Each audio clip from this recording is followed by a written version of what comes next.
हम बोले सर लिख के दे दीजिए, आपकी नौकरी ले लेंगे, नौकरी खा जाएंगे। आप ये बात लिखित दे दीजिए कि आप ग्राम सभा को नहीं मानते, मतलब आप संविधान का 73वां संशोधन को आप नहीं मानते, आप संविधान को चैलेंज कर रहे हैं। तो अगर नहीं मानते तो आप लिख के दे दीजिए, हम आपकी नौकरी खा जाएंगे। लास्ट में 10-15 मिनट तक पान खा के पचर इन्होंने थूका। लास्ट में बोला महतो जी मानते हैं, लेकिन हम लोग खर्चा पानी चाहिए नहीं। हम बोले ये बतिया बोलिएगा चाहे वो पिला देंगे बड़ा बाबू साहब, लेकिन ये गांव का संपत्ति है, इसमें आप हमको रोक नहीं लगा सकते। लेकिन हमरे आदमी बात नहीं बुझो। तो अब पैसा के लागू करने से गांव के पास इतना संपदा है कि वो अपने विकास खुदे कर लेते। वो कर लिए टीएसी और तमाम तरह के जो एजेंसी है वो उस क्षेत्र में कैसे विकास करते हैं वो सारा सुनिश्चित करे के प्रावधान। अभी कहा है कि कोई एनजीओ के बैंक फंड देवा है तो कोई संगठन के देवा है, लेकिन जब ये लग जाता है तो सीधा ग्राम सभा के लोन दिया जाते हैं और ग्राम सभा तय करते कि यहाँ का रोजगार पैदा करल जाए। अब जैसे बहुत ऐसा विकल्प खड़ा कर सके, गांव का आदमी तय कर लेवे कि ना हमें क्या साबुन लगाना है और हमारे यहाँ महुआ के पेड़ बहुत है, डोरी होवा है, तेल होवा है। गांव का आदमी के 4 आदमी ट्रेनिंग दे देवे कि तोहे साबुन बढ़िया बना, और गांव वाला बैठ के तय करते ग्राम सभा कि नहीं हम लोग इसी को उपयोग करवे। तो एक तो घरेलू उद्योग से ओकरा टैक्स भी बच जाता है, आदमी सस्ता तेल भी मिल जाता है, साबुन भी मिल जाता है, और जो गाँव घर में जो उपज होगा सेकर वो एक तो रोजगार मिल जाता है। तो रोजगार गांव घर में ग्राम सभा पैदा कर सके। आप किसी नेता मंत्री के चक्कर में जाएंगे रे, वो आपको दारू पिलाएगा, चुनाव के टाइम में झंडा डुबाएगा। आपको यह सोचना पड़ेगा कि हम अपना विकास कैसे करें। तो ये जब पैसा लागू होगा उससे गांव के लोग अपनी विकास की गाथा खुद लिख सकते हैं। बहुत ऐसे मॉडल है।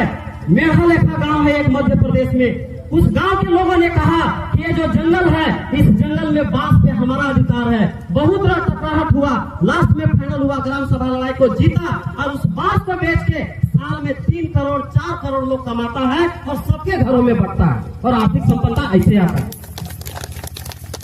बहुत ऐसे उदाहरण है। आपको हेवड़े बाजार गूगल में देख लीजिएगा। हेवड़े बाजार एक गांव है महाराष्ट्र में, वहां के गांव के लोगों ने बैठ के तय किया कि गांव के लोगों को रोजगार का प्रबंध कैसे करें, स्कूल की व्यवस्था को कैसे करें। वहां के लोगों ने एक मॉडल स्थापित किया। वहां जितने भी पंचायत सेवक, रोजगार सेवक, जितने भी सरकारी अधिकारी हैं, ग्राम सभा की बैठक में एक दिन जाके अपना हिसाब लगाता है कि अब फलना तारीख को अगर नहीं आने सके ड्यूटी में, उसका रीजन ये है, हमको माफ किया जाए। सारा अधिकारी ग्राम सभा के कंट्रोल में, और कंट्रोल उस ग्राम सभा तय करता है कि किसको पनिशमेंट दे और किसको क्या करे, किसको निकाले कि रखे। यह पावर जिस दिन आपको मिलेगा उस दिन आप अपना विकास खुद करेंगे। तो यह हो सकता है। तो पैसा को विरोध नहीं करने का, हमारा समाज के लोग उलझा हुआ, इसको लागू होने दीजिए और इसमें जरूरी जो सुझाव है उसके लिए हम लोग समर्थन भी करेंगे और ये भी कहेंगे समाज के लोगों को विचार करना चाहिए कि हमको भी इसमें लेना चाहिए। ऐसे बहुत सारी बात है। आपके पास बहुत सारा खनिज है, आपके दूसरे के यहाँ भीख मांगने जाने की जरूरत नहीं होगा। आप इन सारे बात को समझ लीजिए। जिस दिन शेड्यूल ट्राइब हो गए, जिस दिन आपके अंदर पैसा आ गया, आपके पास बहुत सारा संसाधन है। विकास आपसे ज्यादा अमीर तो कोई है ही नहीं। हम आगे की बात करेंगे तो ज्यादा हो जाएगी, लेकिन हम बड़कागांव क्षेत्र में इन चीजों पे लड़ाई लड़ रहे हैं और इसको हम लड़ेंगे। लेकिन एक बात समझ लीजिए कि आपके पुरखे ने पूरे दुनिया का सबसे अमीर स्थान छोटा नागपुर का पठार है, उसको अपना देश बनाया है, जहां पूरे दुनिया का इतना ज्यादा मिनरल्स कहीं नहीं। देश का 95% कोयला इसी छोटा नागपुर के पठार में है, जो आपका देश है।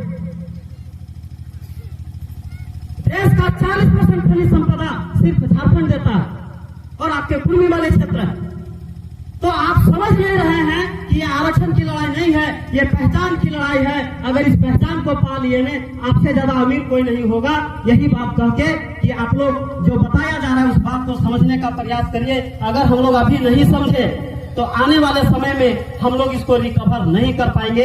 इन्हीं बातों के साथ कि हम बस इतनी सी बात रखना चाहते थे कि समाज के जो भी बुद्धिजीवी वर्ग है, जो मैसेज हमारे कुछ लोग पुरोधा लोग दे रहे हैं, राजनीतिक लोग पैसा के खिलाफ में, हम लोग को भी मैसेज देना चाहिए कि हम पैसा के समर्थन में हैं और सख्ती से, पूरी ताकत से जो झारखंड सरकार कुछ गड़बड़ी करेगा कर सकता है, क्योंकि यहाँ ब्यूरोक्रेट्स पूरा नहीं जा